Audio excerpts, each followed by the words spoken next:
must be honest discussions and dialogue among nations in respect to the challenges confronting us. If you take, for example, the issue of climate change, we have the Conference of the Parties.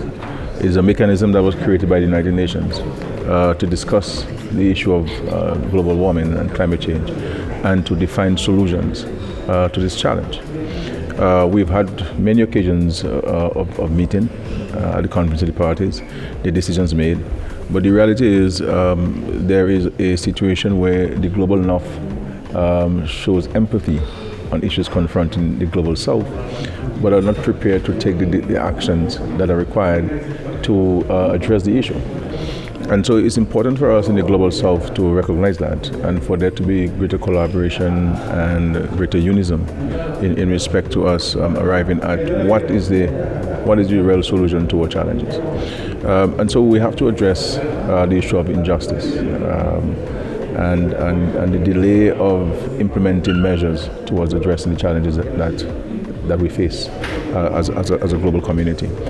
And so we're going to need people like, for example, His Majesty the King, who is well respected globally and in Africa, and the initiative that he has started is an important one that will help the global south discuss issues and define solutions to those issues. And I believe with his sincerity and the respect that which he holds globally, he is very well placed towards helping us advance solutions to challenges that we face. First of all, with the New World Order, we have to have more courageous leaders in the world. You know, too many of us are afraid to speak, and too many of us are afraid to address issues, and too many of us are negotiating principles and rather than words. And I think we have to have more courageous leaders who can stand on the steps of justice, who can stand on the steps of equality, who can stand on the steps of peace and promoting dialogue towards addressing issues, and who can stand on the respect of international law.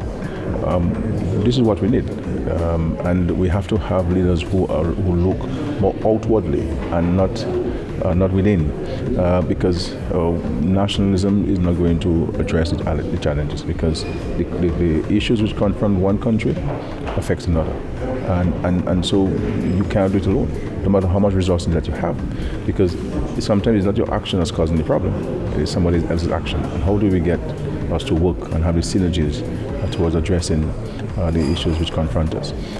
So what we really need in this world is more sincerity, and that's why I say I have the greatest regard for His Majesty the King and his sincerity and his commitment to addressing issues which we confront.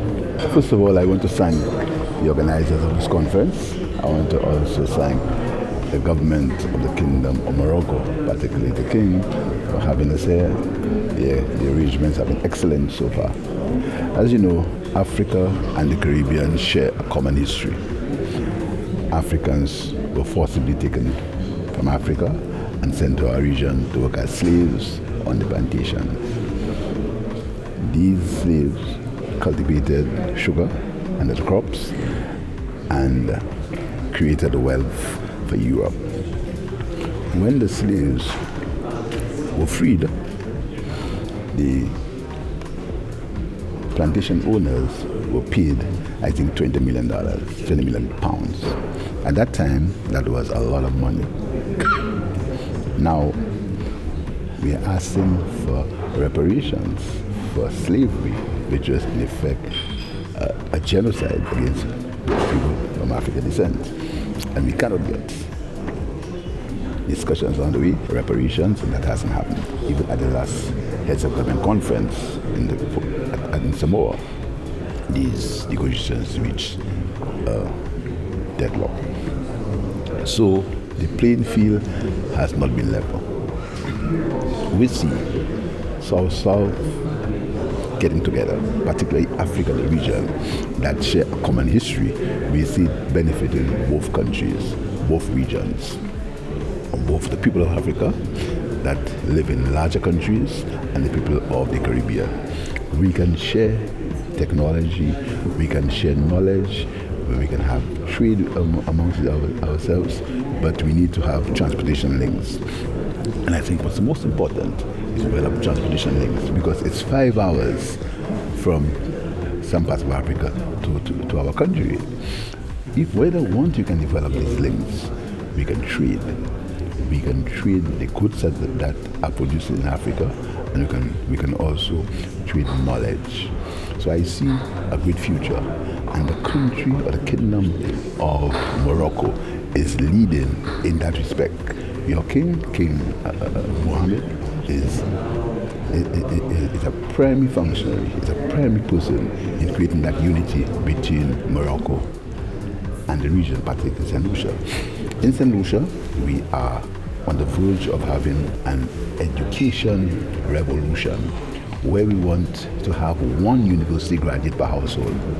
Because we think education, because we are the country of Sir Arthur Lewis and Derek Walker, 2 Nobel Prize winners. And incidentally, I want to tell you, we're also the country of Julian Alfred, the fastest person in the world now. So we're a country of a rich history, a country of a rich heritage, a country of people who have made the contribution to the world. So the Kingdom of Morocco helps us in terms of education, where we can have to help us if we can educate our people. And we think that one university graduate per household is a very important initiative, and we thank Morocco for doing that. So I believe that we can develop a lot. We've lost a lot of time. I think these new modes of behavior, these new modes of contact can help Africa and the Caribbean, and generally South-South cooperation. We actually see it as very positive, and we are quite supportive of the endeavors that he has been making. Yesterday, I actually issued a statement supporting the proposals of King Mohammed VI, because we certainly believe that Morocco has the right to preserve its territorial integrity, and we think in doing so, a peaceful approach obviously is one that I think would allow for neighborliness, for continued good relations, and for continued cooperation amongst African states, and by extension the Caribbean, Latin and South America. So we very much support the initiatives, and we think it shows King Mohammed's astute leadership in this regard. No, but absolutely. We, as part of what we spoke about today, we talked about multilateralism and the need to ensure that there's greater cooperation amongst African states, amongst developing countries, amongst southern countries. And so we certainly think that promoting and supporting and encouraging regional integration is crucial. But someone has to lead that effort, and we're quite happy that the King and the Kingdom of Morocco is taking up that challenge and leading in that regard. I actually think forums like this are actually quite brilliant, because it gives an opportunity, one, for leaders to meet, but not just leaders, business persons, technical persons, professionals, experts, who understand that integration is not just something that has to happen at the political level. It must filter down to the society. So having the opportunity to meet, to dialogue, to network, to share perspectives, and just to share the world. We're from the Caribbean, and we're here. By being here, it means people in the Caribbean get an opportunity to see what Morocco is about, to hear from our own experience, and for us to be able to go back and say Morocco is a leading country in Africa. It's a place that is providing opportunities for us in the Caribbean. For example, in scholarships, we signed a roadmap yesterday with the Honorable Foreign Minister for a 3-year cooperation, and it includes providing scholarships to our students. So when our students are able to come to Morocco study, we learn your language, you learn your culture, we learn the beautiful hospitable nature of the people, and it allows us therefore to cooperate even better and to get the support of our people when we support initiatives that are led by the King.